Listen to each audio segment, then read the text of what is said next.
Teleamazonas presenta Hora 25.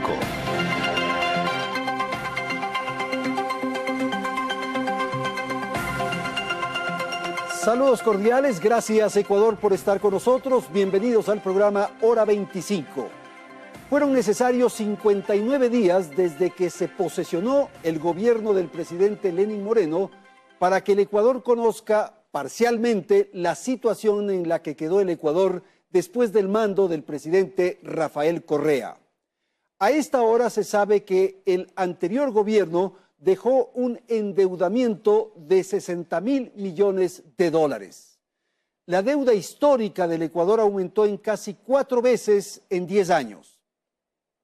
Moreno dijo que la situación es crítica y que las medidas tomadas durante la anterior administración no fueron debidamente mesuradas y se puso al límite la sostenibilidad de nuestra economía.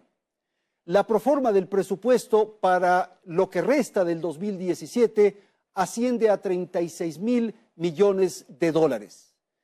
El barril de petróleo ha sido considerado en 41,69 dólares y el déficit fiscal se proyecta en 4.700 millones de dólares.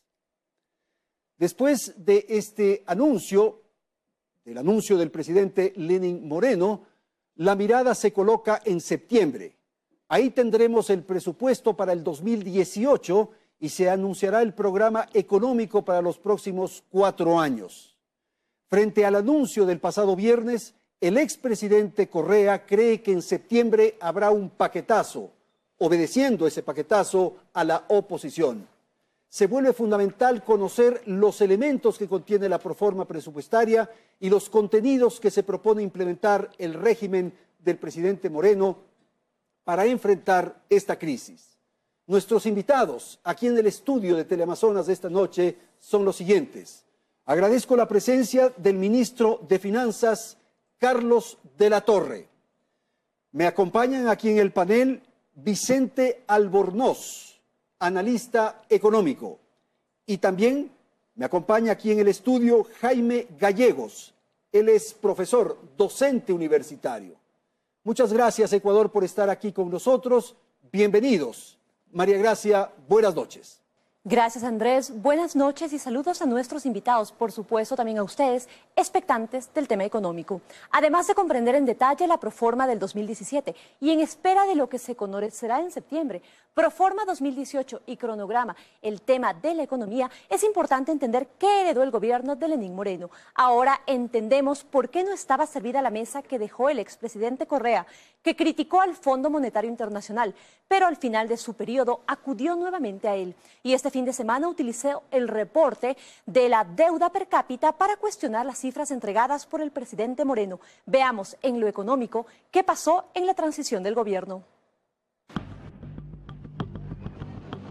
Fue el 11 de julio, un día después de que el exmandatario Rafael Correa dejara Ecuador rumbo a Bélgica, cuando el presidente Lenín Moreno adelantó la situación económica del país y confirmó así lo que muchos analistas adelantaban. No hay tal mesa servida. Esa es la pura y neta verdad. La condición económica del Ecuador, pues amigos, es muy difícil. Creo que se podría haber sido un poquito más mesurado el momento de dejar cuentas en mejores condiciones. Durante los meses previos a la entrega del mando, el expresidente Rafael Correa hizo múltiples declaraciones, indicando que tras un periodo de choques externos, en materia económica el país quedaba estable y entregaba una economía en crecimiento. Tratamos de dejar todo a punto, insisto, la mesa servida para el próximo gobierno. Esto mientras en la realidad social, en los años previos, hubo sectores impagos, retrasos en los salarios del Estado, en la cancelación de bonos, jubilaciones, pagos a acreedores y proveedores, y también reclamos en las calles y bajo los ministerios. Sin embargo, hubo financiamiento externo. El gobierno del presidente Correa recibió préstamos de China y también montos por venta anticipada de petróleo a este país. Mediante la Ley de Justicia Laboral eliminó el aporte del 40% del Estado al IES para pensiones jubilares, lo que le significó un ahorro, y tomó otras medidas económicas y de endeudamiento endeudamiento que la oposición y sectores sociales cuestionaron. Durante los primeros años y antes de la recesión, el gobierno correísta rechazaba organismos multilaterales como el Banco Mundial y el Fondo Monetario Internacional. Sin embargo, con la caída de los ingresos petroleros a partir del 2015 y con el terremoto, recurrió a préstamos de estas instancias. El Banco Mundial entregó 150 millones para reconstrucción y en octubre del 2016 el titular del Banco Interamericano de Desarrollo confirmó que en los 10 años de correísmo entregó a Ecuador 5.000 millones de dólares en créditos al gobierno.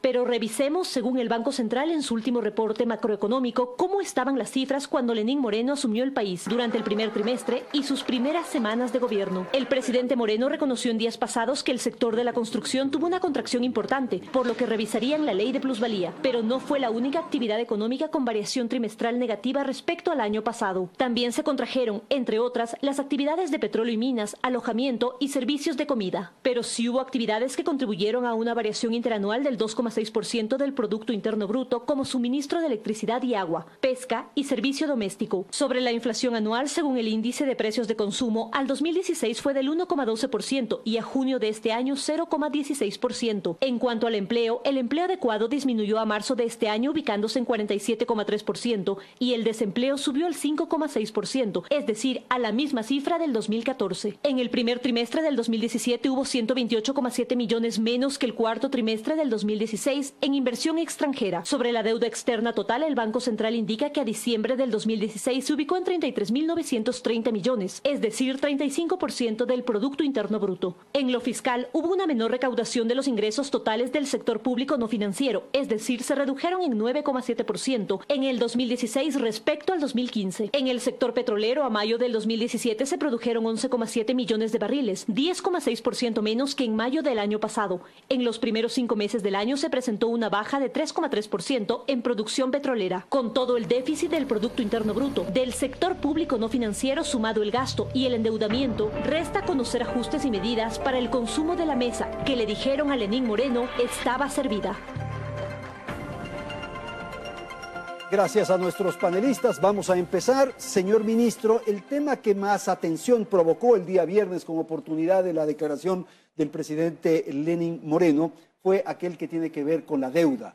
Y aquello fue leído, fue interpretado como una opción de transparentar, de conocer exactamente lo que estaba ocurriendo. ¿Cuál es el elemento que usted tiene para informar al país respecto a este punto frente a lo que señalan ciertos detractores de que hubo un maquillaje en la administración anterior?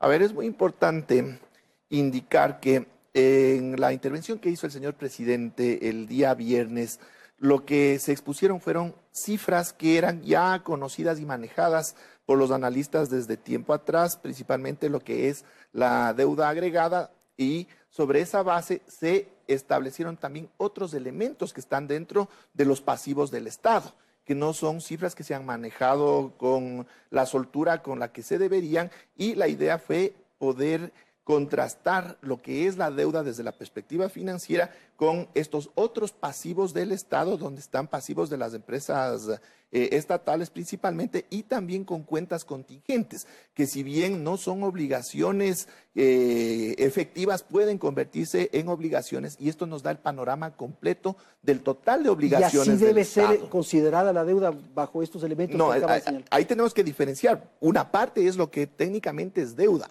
lo demás son pasivos y contingentes, claro. son efectivamente obligaciones que tendrán que cumplirse, pero cada tramo tiene diferentes características técnicas, diferentes características en cuanto a cómo el Ecuador accedió a esas obligaciones, y también diferentes características para cubrir esas obligaciones. Es por eso que se clasifica de diversa forma, y una parte que es importante es la que es la deuda propiamente. De modo tal de que no hubo en la administración anterior ningún maquillaje. Bueno, son cifras que han estado manejadas en balances diferentes. Entonces, el aporte que se hace ahora es poder ponerlas todas en un mismo contexto, como en un conjunto, como debe ser, porque eso nos permite tener un mejor diagnóstico de la situación. Vicente, por favor. Bueno, yo creo que primero hay que agradecerle mucho al ministro por estar aquí. A los años hay un debate con un ministro, un debate económico con un ministro, y creo que hay que empezar tomando conciencia que el manejo económico en el anterior gobierno fue simple y sencillamente desastroso. Así, con esas palabras, ¿no? Si es que uno se pone a ver la cantidad de dinero que tuvo el gobierno anterior, la cantidad de riqueza que le vino del petróleo, la inmensa cantidad de deuda que pudo contratar, el enorme gasto que pudo llevar a cabo, uno se da cuenta que hizo todo mal. Literalmente, el gobierno anterior se farrió el gran boom petrolero de comienzos del siglo XXI. Voy a dar un dato que lo presenté hace un tiempo aquí en Teleamazonas. En los 10 años de Rafael Correa, si vemos el gasto, lo ajustamos por inflación, vemos todos los datos para hacerlo totalmente comparable, en los 10 años de Rafael Correa se gastó el gobierno una cantidad similar a los 37 años anteriores. O sea, desde 1970 hasta 2006, si sumamos lo gastado en 37 años, llegamos a lo mismo que gastó Rafael Correa. En 10 años. En 10 años. Uno ve entonces fue básicamente 4-1, pero ya ajustando por inflación, obviamente. Entonces hay que darse cuenta que tuvimos un gobierno que estaba convencido que todos los problemas, todos los pesares, todos los sufrimientos del mundo se arreglaban con más gasto público y para eso destrozó los fondos de ahorro, se endeudó hasta las narices y gastó sin límite y ahora nos vemos, claro, nos vemos con una deuda enorme. Y hay que ser claros, ¿no? La deuda históricamente en el Ecuador se ha calculado, la deuda interna, incluyendo lo que el gobierno le debía al IES, siempre ha sido ese ¿Y esta cálculo. explicación que da el ministro? Sí, pero es una cuestión que se puede justificar por ahí con alguna cuestión, pero la forma ecuatoriana de calcular la deuda durante los últimos 30 años, desde que yo he visto las estadísticas, cuando eran nuevas las estadísticas, me acuerdo a comienzos de Era los 80, todo lo que...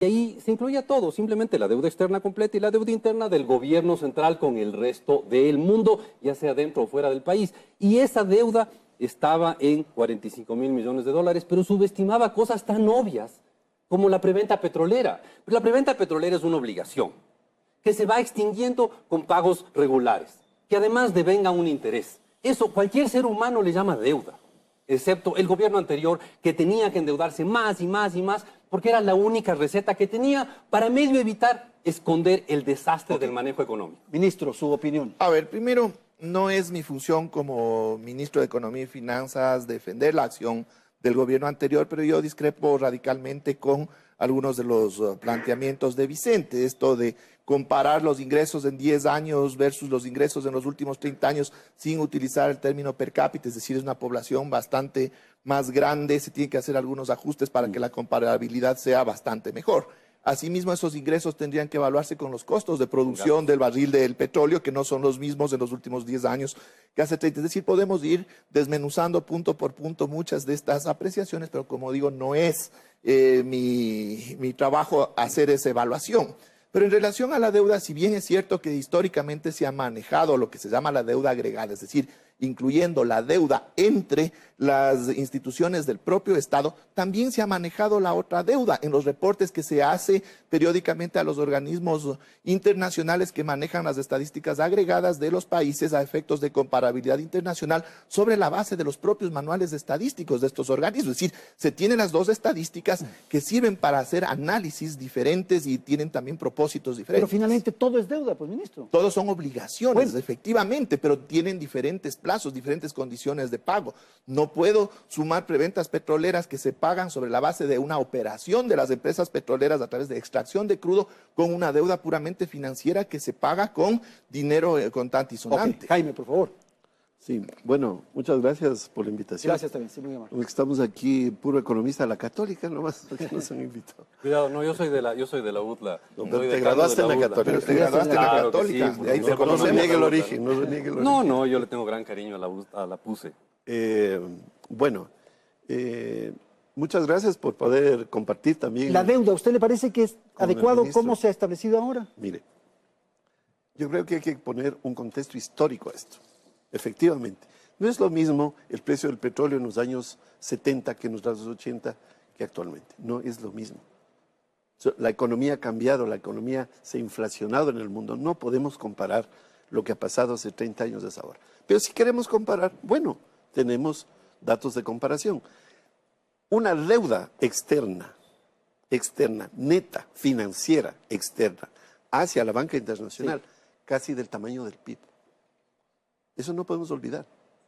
En el pasado. En el pasado. Estamos hablando de los años 80, los años 90, cómo fue creciendo la deuda. ¿Cómo se pagó esa deuda, Andrés? Se pagó con un ajuste estructural gigantesco, digamos, con un ajuste que le costó a la sociedad ecuatoriana lo que nosotros llamamos una deuda social. ¿Sabe cuándo nosotros calculamos en la universidad la deuda social? Eso debería hacer la UDRA también. Calcular la deuda social. 200.000 millones de dólares. Ese es un hueco que queda por haber destinado todo el petróleo del Ecuador a pagar deuda externa. Vivimos así. Yo creo que ahora pero no hemos salido tampoco. La comparabilidad es en términos de la capacidad y el tamaño de la economía. Hoy tenemos una economía más grande, con mejores capacidades, y tenemos una deuda externa, neta, financiera, como lo dice el ministro, de 27.000 millones. No estamos hablando de la deuda total consolidada del sector público y todas las obligaciones y pasivos que tiene la economía y tiene el Estado. Estamos hablando simplemente comparando. La deuda externa, a mí me parece que estamos satanizando lo que está pasando en el Ecuador cuando debemos decir, tenemos un mejor aparato productivo, tenemos capacidades para pagar esa deuda. Pero quiero hacer una anotación. A mí me parece que eso de decir que se ha feriado el gasto público me parece, no sé, una apreciación de otro planeta. Con todo respeto, Vicente, ¿por qué?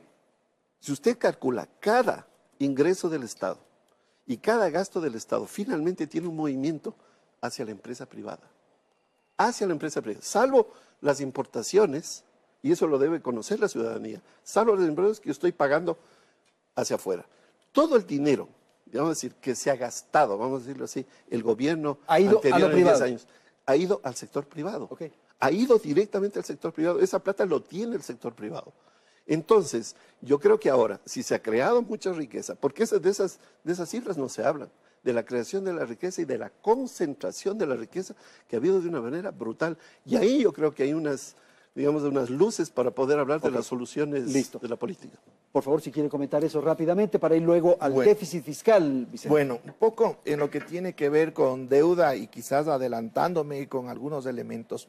Hay que entender que la coyuntura en la que estamos en este momento no es una situación inmediata que solo se generó en estos últimos meses, sino que es un tema que viene desde atrás con características estructurales que en muchos casos también dependen de factores exógenos. ¿Cuál es la realidad en la que estamos en este momento?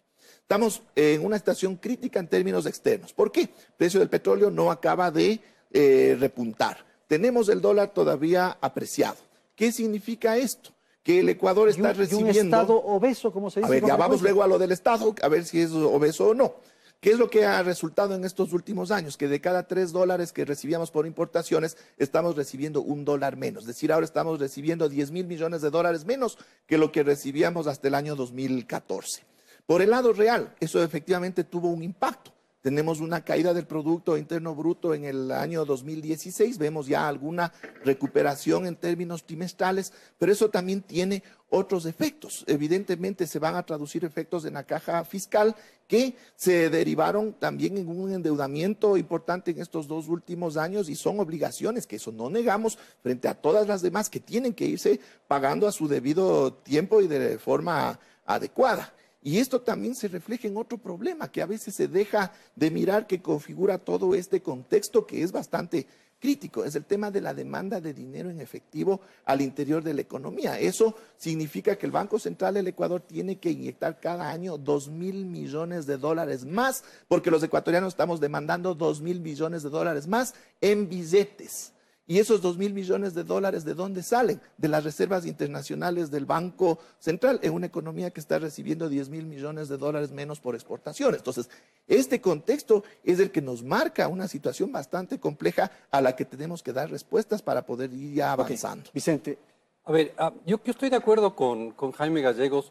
Entró una cantidad enorme de dinero gastada por el gobierno, un gobierno que era insaciable, no podía parar de gastar. Entró mucho dinero y ese dinero sí transformó el aparato productivo, claro. Ahora tenemos una matriz productiva distinta, nos volvimos un país de consumidores. Ese es el gran problema. Todo el dinero que entró ahí, en un país en el cual no se estaba incentivando la producción, se fue a importar. Nos volvimos un país en el cual crecieron los centros comerciales. El cambio de la matriz productiva del gobierno de Rafael Correa fue la proliferación de centros comerciales, de restaurantes de lujo y de carreteras que solo se llenan en época de vacaciones. porque ese fue la destrucción del aparato productivo. Ya no producimos, antes sí producíamos, ahora somos un país totalmente dedicado a consumir porque destruyeron el aparato productivo. Y eso hay que ser, solamente Jaime Gallegos es la única persona que puede argumentarnos y decirnos que hay que poner en contexto histórico. Un dato tan obvio como que cuando empezó Correa, el gobierno tenía 13.000 millones de dólares de deuda pública. Cuando terminó tenía 41.000 oficiales y 55.000 bien calculados. ¿Eso qué te parece, Jaime? Hay que compararlo con el PIB, y el PIB per cápita y la deuda per cápita. Pero hay que saber quién debe y para qué debemos. Si el Estado se endeudó para hacer gasto público, para hacer obras, esas obras pasaron, insisto, para a manos comprarse privadas. Aviones, para mandar un satélite al El Estado espacio. se endeudó para gastar y ese gasto se fue al consumo de bienes importados. Ese es el aporte del correísmo al aparato productivo pero ecuatoriano. no te enojes con el capitalismo que tanto defiendes. Así funciona el capitalismo en el mundo. El capitalismo así funciona en el mundo. No, el capitalismo es producir. Este señor se dedicó a gastar. Y a gastar y que la gente gaste y a matar todo lo que se llama ahorro. Mira, el capitalismo funciona por inversión y este señor se olvidó que hay que invertir. Creyó que todo era cuestión de sacar plata del petróleo que subía de precio. Eso no es capitalismo. Yo no estoy aquí para defender a Rafael Correa. Y si pero tú lo has defendido durante 10 años. Pues. Además el debate no es con ustedes, sino con el ministro. Eso te iba a decir. Y el señor ministro... Lo que tenemos que aclarar son las cifras. Y saber. El señor ministro tiene que pelearse con las cifras. Saber que bueno, exactamente pero yo quiero saber si es que este medidas. mensaje del viernes del presidente Moreno transparentó las cifras. Porque yo sigo entendiendo que hay una confusión respecto a eso. ¿Cómo calcula el Fondo Monetario la deuda externa, la deuda pública del Ecuador? Esa es la tesis de Rafael Correa, de cómo hay que hacer. Hay dos datos que publica el Fondo Monetario de la deuda pública ecuatoriana. Y es cuestión de meterse a la página web del Fondo Monetario y ahí está. Y están dos. Uno, lo que diríamos la forma clásica, la que llega a los 41.800 millones de dólares y tiene una más alta, porque el Fondo Monetario, en la definición del Fondo Monetario, incluye la preventa petrolera.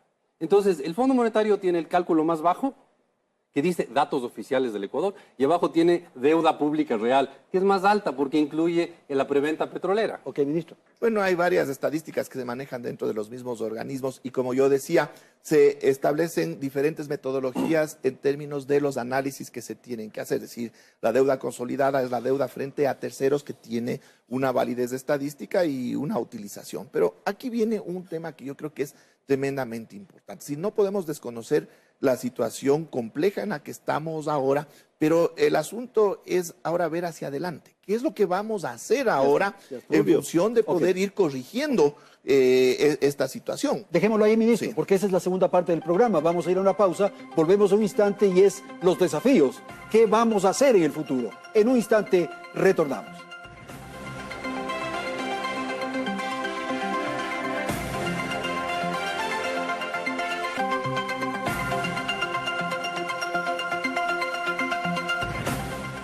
Cinco acciones anunció Lenín Moreno para mejorar la economía del país. El déficit fiscal es elevado y la deuda pública histórica ha crecido 4 veces en 10 años, aunque el presidente Moreno no anunció medidas concretas para atender los problemas fiscales, ni tampoco medidas de ajuste, explicó las cifras con las que se entiende que el endeudamiento supera el límite del 40% del Producto Interno Bruto. Veamos cuál es el diagnóstico económico y qué incluye la proforma que ahora deberá conocer y aprobar la Asamblea Nacional tras la vacancia legislativa. En un endeudamiento y un grave escenario, asumo con responsabilidad el compromiso de enfrentarlo. La situación es crítica. Así fue como este viernes en cadena nacional el presidente Moreno explicó la situación económica actual por decisiones que aseguró no fueron debidamente mesuradas y se puso límite a la sostenibilidad de nuestra economía. Con esto dijo, hay dos momentos. Ahora con el diagnóstico de la coyuntura económica, es decir, cómo recibió el país el 24 de mayo y con la proforma presupuestaria para lo que queda del 2017. Y el segundo momento, cuando en septiembre presente la proforma para el año 2018 y se anuncia el programa económico de su gobierno para los próximos 4 años. Sobre cómo recibió el país, el primer mandatario aseguró que tenemos importantes necesidades de financiamiento, solo para cubrir el déficit fiscal, es decir, cuando los egresos o gastos estatales para obligaciones superan a los ingresos públicos recaudados, se requiere alrededor de 8.000 millones de dólares cada año. El monto no es únicamente para cubrir este déficit fiscal, también lo es para pagar amortizaciones de deuda interna y externa, pero anunció además que se requieren 2.000 millones anuales adicionales para cumplir las metas y objetivos nacionales en los próximos 4 años. Del anuncio de la situación, revisión que hizo el Ejecutivo, los números considerados más alarmantes tienen que ver con la deuda pública histórica del país. Esta alcanzó un monto agregado de 41.893 millones, pero agregó Moreno que existen otros pasivos del Estado, operaciones de corto plazo, empresas petroleras, ventas anticipadas que suman 8.000 millones, y por contingentes que podrían ser obligaciones de pago 4.367 millones, que incluyen la solicitud de Contraloría del pago de la deuda al IES por 2.528 millones. A esto debemos añadir las obligaciones por pagar en incentivos a la jubilación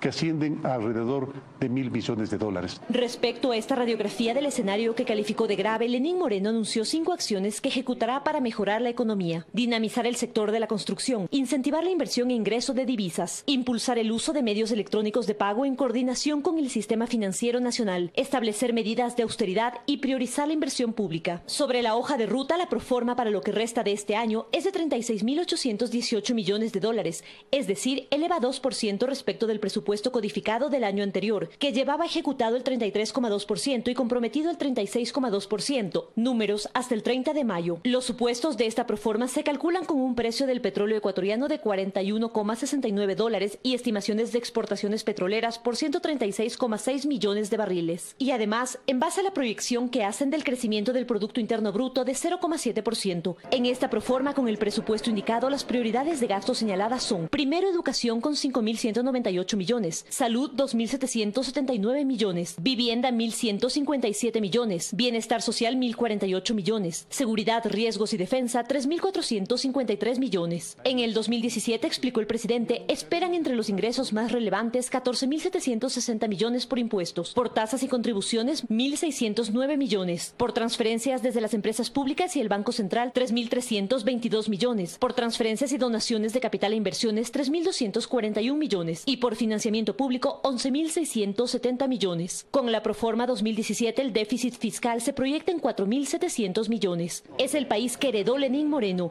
La deuda pública histórica pasó en 10 años de 13.872 millones de dólares, según el Ministerio de Economía, a al menos 41.893 millones. La proforma deberá ser debatida y aprobada en la Asamblea Nacional, que inicia vacancia legislativa del 31 de julio al 14 de agosto. La expectativa ahora está en el programa económico y la posibilidad de que existan políticas fiscales de ajuste. Y claro, el tema del momento es sin duda cómo va a enfrentar el régimen, cómo va a enfrentar las autoridades el asunto planteado. Básicamente el déficit fiscal, ministro. Muy bien. Aquí hay que entender que una primera acción concreta, en este caso hablando del déficit fiscal, está orientada a empezar ya la reducción de ese déficit. ¿Por qué? Porque es importante ya corregir el manejo fiscal frente a una situación demasiado compleja que se dio en el año 2016 por varios motivos. El primero, porque se le tiene que dar un carácter de estabilidad fiscal en el largo plazo, de sostenibilidad fiscal. Y segundo, porque nosotros tenemos que dar señales tanto internas como externas de que se están aplicando los correctivos a una situación particular, tanto para atraer inversión extranjera como para poder favorecer las condiciones futuras del Ecuador para financiamiento externo que tarde o temprano va a ser necesario, sino que tiene que hacerse en muchos mejores términos que los que hemos logrado por estar en una situación bastante ¿Usted tiene compleja. liquidez, ministro? ¿Tiene dinero? ¿Puede pagar los salarios? Efectivamente, en la proforma presupuestaria está identificada esa liquidez, están identificados los ingresos y está identificado también el financiamiento necesario. Para atender estos compromisos inmediatos, salarios, por ejemplo. Claro que sí. ¿Usted tiene que hacer un nuevo préstamo, emisión de bonos? Bueno, no está previsto que se haga una nueva colocación de bonos en lo que resta del año, pero hay que tener en cuenta que en el manejo fiscal siempre tiene que tomarse en cuenta y tienen que estar disponibles todas las herramientas posibles, porque la idea fundamental es de poder salir adecuadamente con los pagos que se tiene que realizar, pero con disciplina y de forma muy mesurada. Entonces es un primer elemento dentro de lo que es el presupuesto que ya apunta a cerrar el déficit fiscal. Pero ahí tenemos otras acciones que han sido anunciadas por el presidente, que es la generación de incentivos a la construcción. Tengamos en cuenta que este sector tan dinámico de la economía, que llegó a pesar en 2014 el 10% del Producto Interno Bruto y con una tasa de crecimiento importantísima, ha venido contrayéndose estos años. Entonces, la reactivación de la construcción que puede hacerse en el relativo corto plazo puede generar un efecto multiplicador en la economía que puede de alguna manera mejorar las condiciones de la actividad económica y eso también es mayor recaudación de impuestos. Listo, ministro. Vamos, Vicente.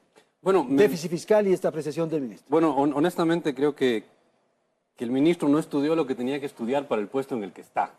Porque él es un economista y ha estudiado economía, pero para el puesto en el que está debió haber estudiado desactivación de bombas. O sea, cómo desactivar minas, más o menos, ¿no? Como la película esa de Catherine Bigelow, del señor que desactivaba minas, porque en realidad... ¿Cuáles son las minas más críticas que tiene que desactivar? A ver, hay como 3 enormes campos minados. Campos minados. Cada uno tiene diferentes minas, ¿no? El primero es el déficit fiscal, ¿no?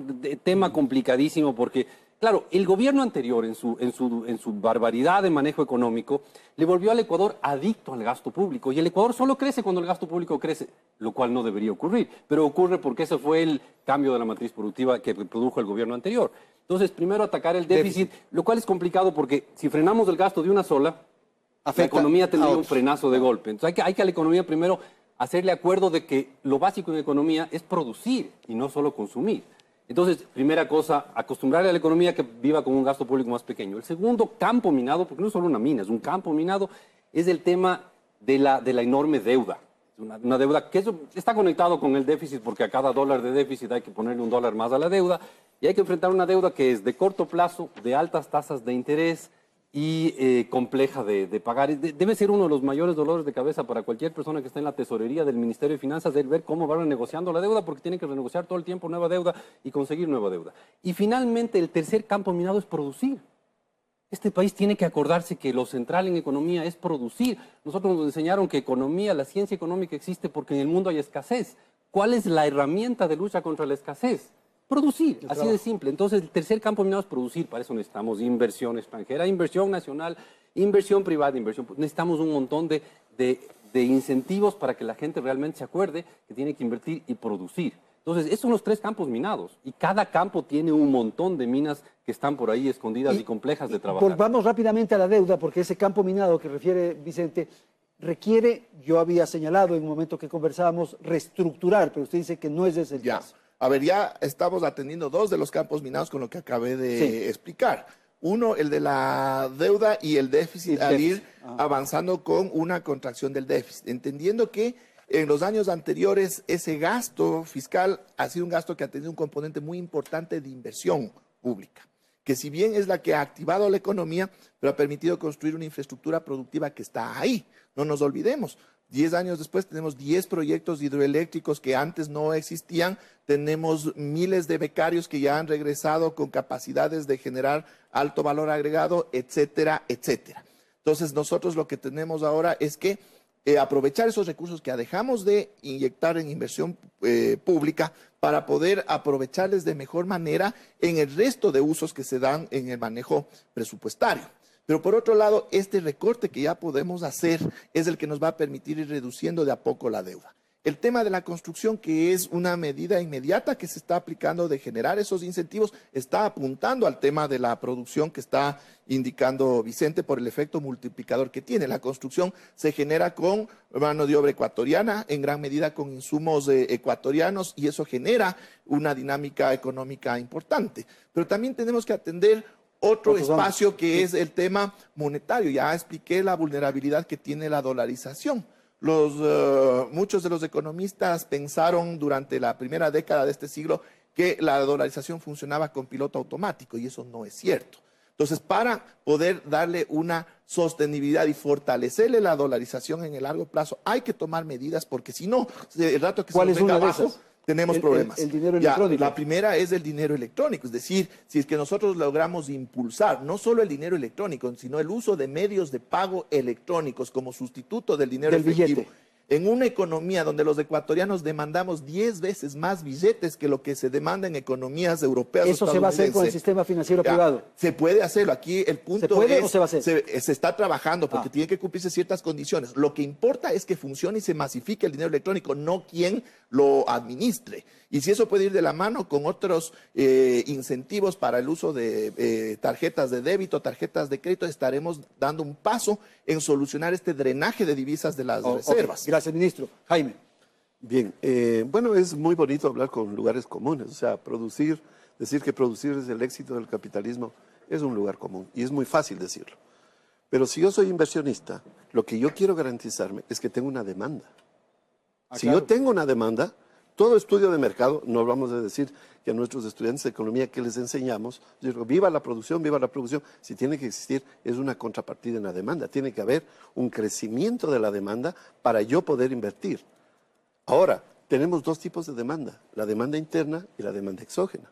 ¿Cómo está comportándose la economía mundial? La economía mundial está en recesión.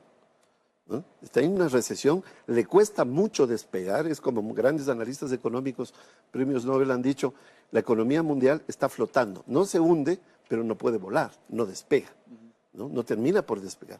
Y en esa medida, como desgraciadamente el modelo histórico del Ecuador, no de 10 años, el modelo histórico del Ecuador ha sido vivir de las materias primas, de los commodities, ¿no es cierto? Salvo la excepción, digamos, de los años 70, ¿no? Que se hizo un fuerte cambio, ahí sí, de matriz productiva hacia la industrialización.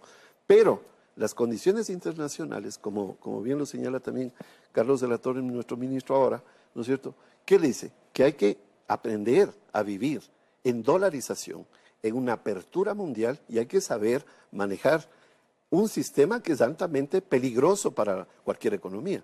Ahora, si queremos darle, digamos así, un mejor contexto de análisis, yo le puedo decir una cifra. Yo hablo de organismos internacionales. Le oía a Carlos el otro día también, 10.000, 20.000, 30.000 millones de dólares de ecuatorianos que han sacado fuera. ¿Qué ha dicho el ministro? ¿Y qué ha dicho el presidente de la República? Repatriar. Que tenemos que repatriar esos. En un capitalismo cada vez más global y mal abierto, es difícil controlar el componente importado y sobre todo el consumo importado. Por eso ahí, si nos damos cuenta, ahí puede haber varias medidas muy interesantes. Por ejemplo, yo me atrevo, y una pregunta a Carlos directamente, ¿no es cierto? Por ejemplo, dinamizar el mercado interno, el consumo interno, bajando el IVA. A ver, tributos ahora. Bueno. El IVA. Propone Jaime bajar el IVA. Aquí hay que tener claros que esta proforma fue definida bajo un escenario pasivo, es decir, sin cambios de las reglas de juego, porque nosotros vemos que generando optimizaciones en diversos espacios podemos salir adelante estos siguientes meses, ¿ya? Con lo que estamos, podemos salir estos meses.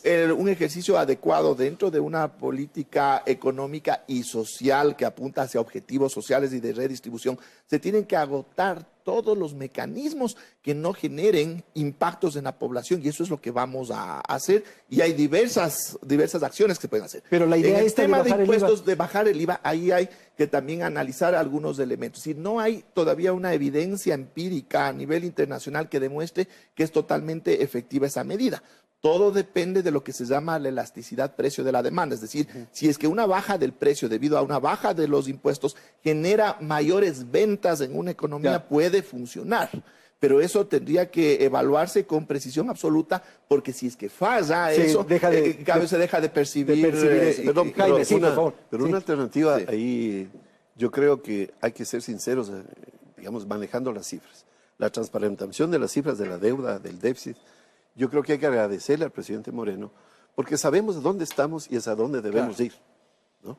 Eso para mí, una economía mundial donde generan expectativas racionales negativas, sobre todo del sector financiero, eso es muy importante, y sobre todo para negociar deuda también. Ahora, insisto, este gasto público fue a parar en manos privadas. Esas manos privadas han crecido, digamos así, la capacidad de riqueza en el país. Tengo el dato. Concentrados en 700 personas, dijo usted. 700 personas pagan, y solo pagan 1.200 millones de impuestos a la renta.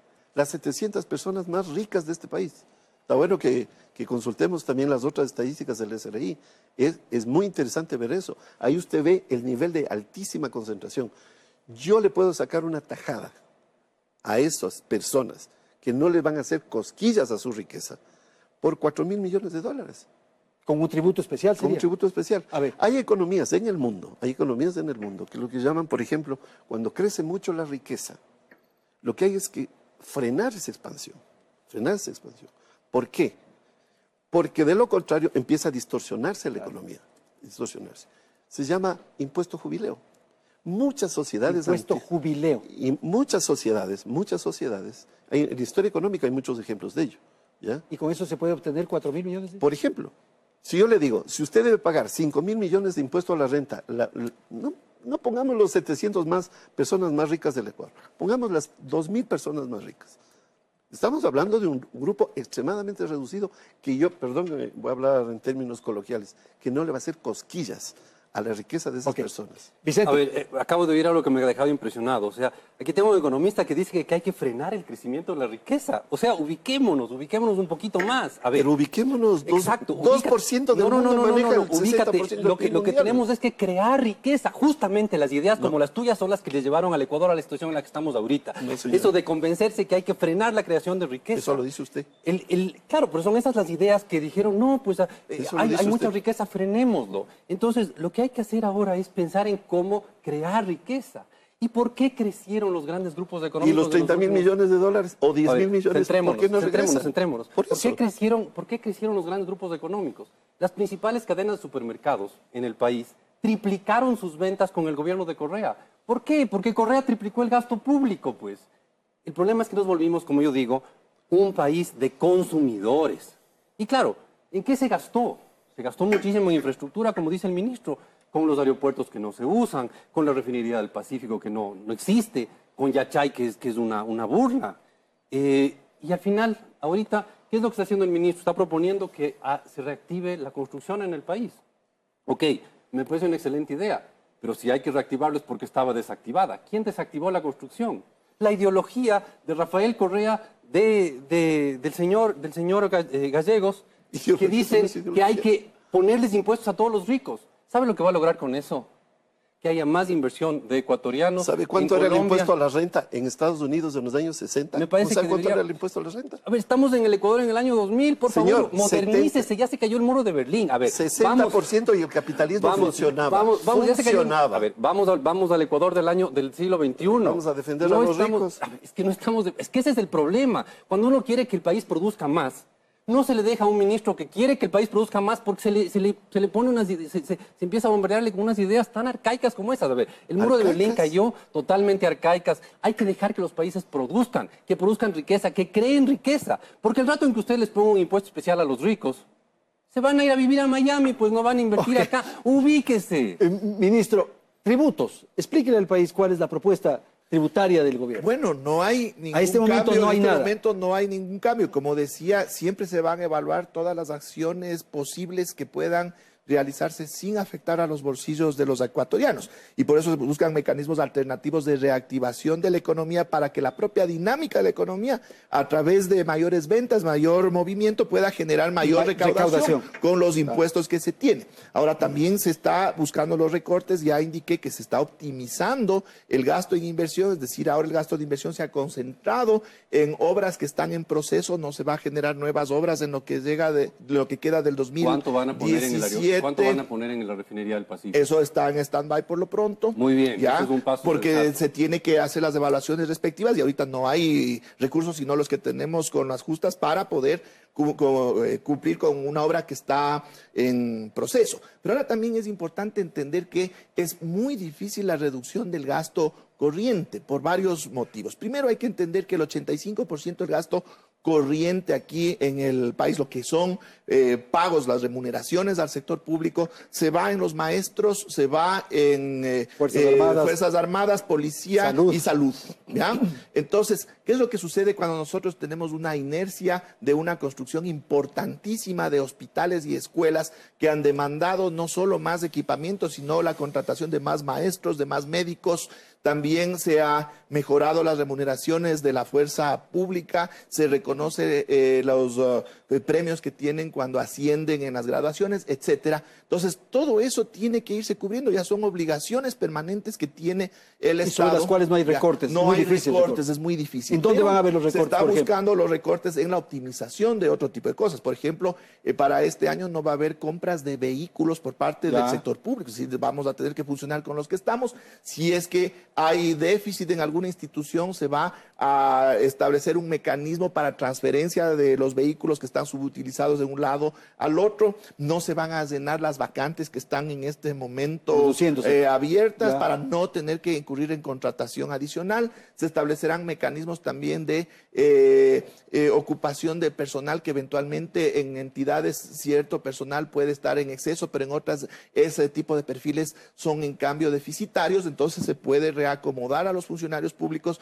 de tal suerte de que no se genere una contratación adicional, y asimismo se están pensando otras medidas que si bien son varias y que generan algunos ahorros ya sumados, puede generar recursos importantes. Ministro, señores, tenemos que ir a un corte, volvemos en un instante tras la publicidad aquí en Hora 25.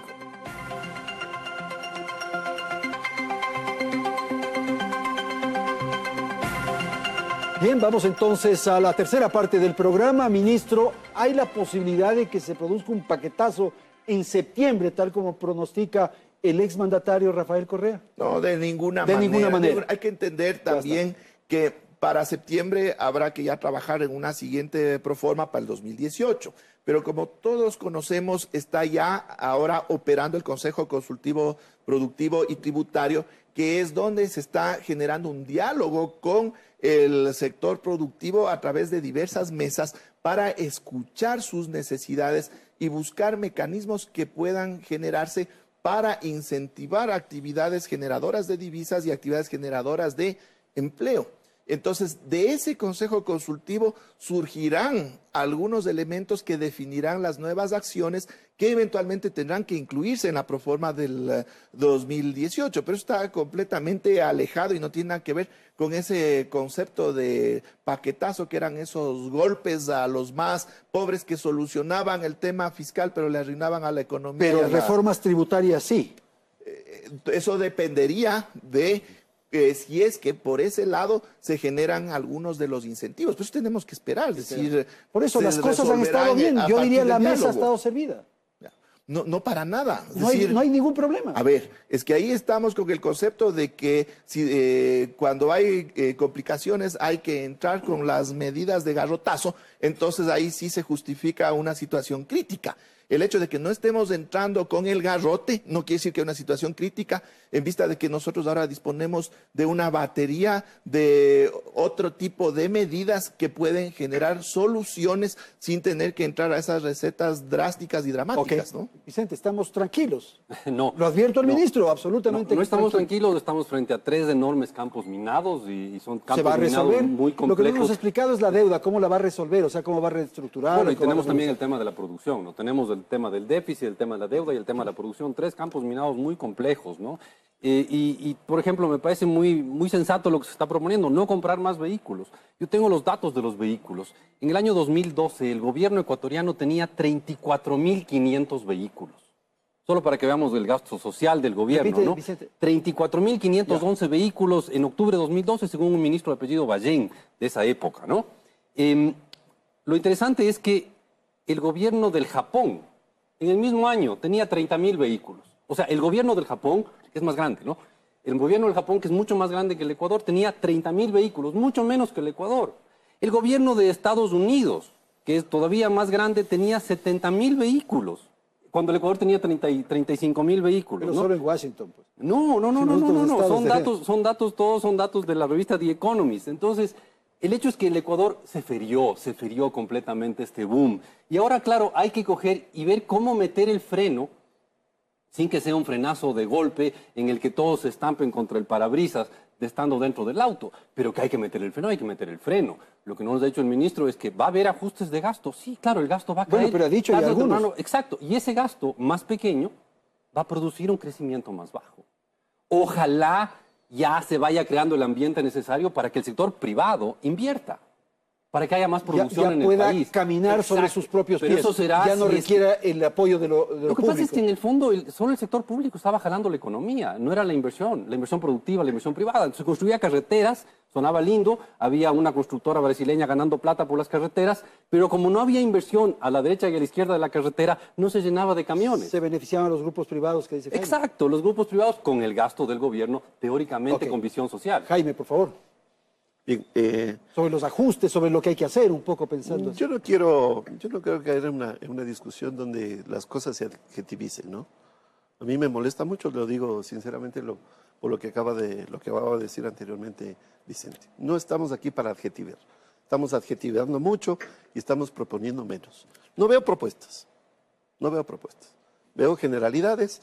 Me alegro mucho de que se tome las riendas de este caballo desbocado que le llamamos capitalismo y que no es sino las consecuencias de vivir en una economía dependiente de las materias primas, en una economía globalizada, donde el sector financiero mundial está incluso, ahora ya lo dicen los mejores analistas, fijando los precios de las materias primas. Ya no es el mercado petrolero la oferta y la demanda petrolera, ya son los seguros, los contraseguros, etcétera, ese es el mercado financiero. Entonces una economía como la nuestra tiene que defenderse frente a la vorágine internacional. ¿Pero y por qué otros países sí crecen? Vamos a ver, no pero es que es el mito del crecimiento. Discúlpeme, yo no voy a decir que es una tontería que crecer por crecer. No hay que generar riqueza. Perdón, yo no te he interrumpido cuando he hablado, por favor, no me interrumpas cuando yo hablo. Lo que yo estoy diciendo, que cuando se crece, se debe redistribuir, pero también puede haber una estrategia de redistribución para crecer, que puede ser muy loable, y digo, eso es lo que yo más o menos estoy proponiendo. Quitarle riqueza a los de arriba, a los que más concentraron en estos 10 años la riqueza, ¿no es cierto? Bajar el IVA, que significaría aumentar la capacidad de inversión, porque ahí está la capacidad de inversión, está en la demanda. Bueno, es una estrategia, se llaman estrategias keynesianas. No me importa a mí si fueron o no caducas, pero que funcionaron. La economía capitalista norteamericana funcionaba con estas medidas y funcionaba muy bien hasta los años 60. Funcionó un capitalismo con expansión de gasto público y empresa privada combinados en Suecia, en Noruega, los famosos países nórdicos, ¿no es cierto? Bueno, vamos a tomar los ejemplos de esas economías. ¿Qué le parecen esas ideas, ministro? Bueno, es quitar a los ricos para dar a los pobres. Bueno, no es exactamente, yo interpreto lo que dice Jaime en el sentido de que promoviendo una mejor redistribución se puede potenciar las capacidades productivas desde los que menos tienen y con eso se puede potenciar todo el crecimiento de la economía. Pero el neto al final es una generación de mayor riqueza mejor distribuida. Ahora, en los tributos, ¿qué otras opciones están barajando ustedes? Bueno, como esta idea de Jaime de bajar el IVA, como les decía, requiere estudio. Ya. Todo esto requiere estudios y por lo pronto la proforma está planteada sobre la base de un escenario pasivo, es decir, sin cambios de las reglas de juego en términos el anticipo tributarios. Del impuesto, eso se discutirá en el Consejo Consultivo Tributario y de lo que se resuelva ahí, divisas, igual se establecerá en ese marco. Tú tienes preocupaciones. Hagámosle 2 o 3 preguntas al ministro rápido, porque estoy sobre el tiempo. Vicente, ¿qué le preguntas al ministro? Yo creo que es evidente y el ministro sabe esto. El Ecuador es hoy más dependiente del petróleo de lo que éramos hace 10 años. Pero el petróleo no pesa nada en el presupuesto. No, del presupuesto no, pero sí en el moverle a la economía. Hoy estamos mal porque el precio del petróleo cayó. Entonces nos volvimos mucho más dependientes del precio del petróleo. No logramos romper esa dependencia del petróleo. Antes éramos dependientes. Ahora somos adictos al petróleo. ¿Cómo vamos a romper la adicción al petróleo? Yo le contestaría que la dependencia no ha cambiado, sino que cuando hay menos dólares por el petróleo, en una economía dolarizada, ahí se siente la dependencia. Cuando había muchos más dólares no se sentía o no parecía la dependencia. Entonces, ¿cómo vamos a romper? Es justamente generando incentivos para que la economía se mueva sobre la base de su producción interna y cada vez dependa menos de las exportaciones petroleras. Ok, Jaime, la pregunta que quiere hacer al ministro. Bueno, insisto, uno de los problemas no solo es el crecimiento de las importaciones, efectivamente lo es, estoy de acuerdo, pero otra es la salida de divisas. Porque este país sigue sacando riqueza, sigue generando riqueza y sigue sacando riqueza. ¿Usted es partidario de que el impuesto de salida de divisas se mantenga, se incremente? Bueno, también se puede hacer una reestructuración de eso. ¿Ya? Muchos países han logrado desarrollo prohibiendo la salida de divisas en ese sentido. No sé qué medidas más o menos podrían ser en ese sentido. Bueno, tenemos el ISD, que tiene que entenderse que es como un mecanismo que funciona de forma similar a como es un tipo de cambio en una economía con moneda propia. Porque cuando uno cambia en Colombia pesos a dólares, de dólares a pesos, tiene cotizaciones diferentes porque hay un margen ahí que genera justamente o se genera en este mercado y es el que puede frenar, además del tipo de cambio en sí mismo, puede frenar o controlar salida de divisas. Es decir, nosotros tampoco podemos quedar expuestos frente al mundo de una economía totalmente dolarizada, pero de todas formas es un impuesto sobre el cual se puede conversar también. Es decir, eso existe desde hace años. Esta es la razón que les estoy comentando, unas razones técnicas, pero evidentemente se puede conversar y se puede evaluar porque la economía es cambiante y pueden cambiar las circunstancias. Una pregunta cortita. 2 minutos tenemos. La pregunta, ¿por qué se va la riqueza del Ecuador? ¿Por qué se van los dólares, no? ¿Hasta dónde nos sirve el impuesto a la salida de divisas para retener los dólares aquí? Andrés, imagínese usted lo siguiente. Usted llega a un cine y en el cine están dando la película que usted quiere ver. Y es con el idioma que usted quiere ver, es todo perfecto y el cine es muy bueno y todo dice entrada gratis, salida $50. ¿Usted entra o no entra? Eso es el Ecuador. Eso es el Ecuador. Es un país donde dice entrada de capitales gratis, salida 5%. Eso hay que cambiar. Okay. 2 segundos. En economías que se maneja, digamos, donde las medidas son neoliberales o donde supuestamente llegó la inversión extranjera, el problema es peor, mucho peor. Miren Colombia y Perú, nuestros vecinos.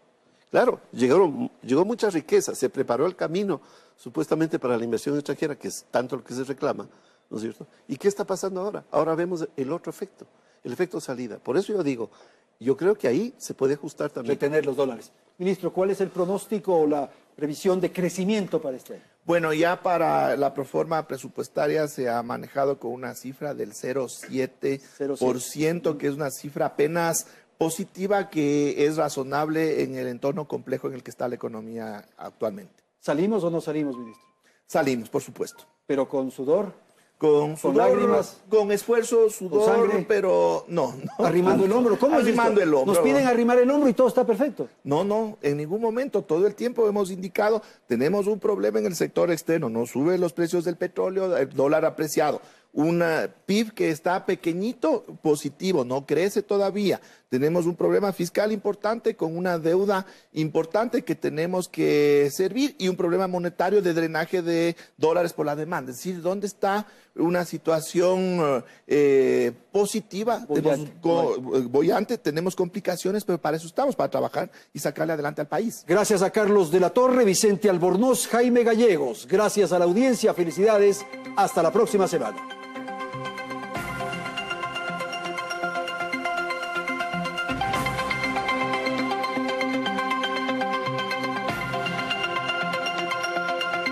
Teleamazonas presentó Hora 25.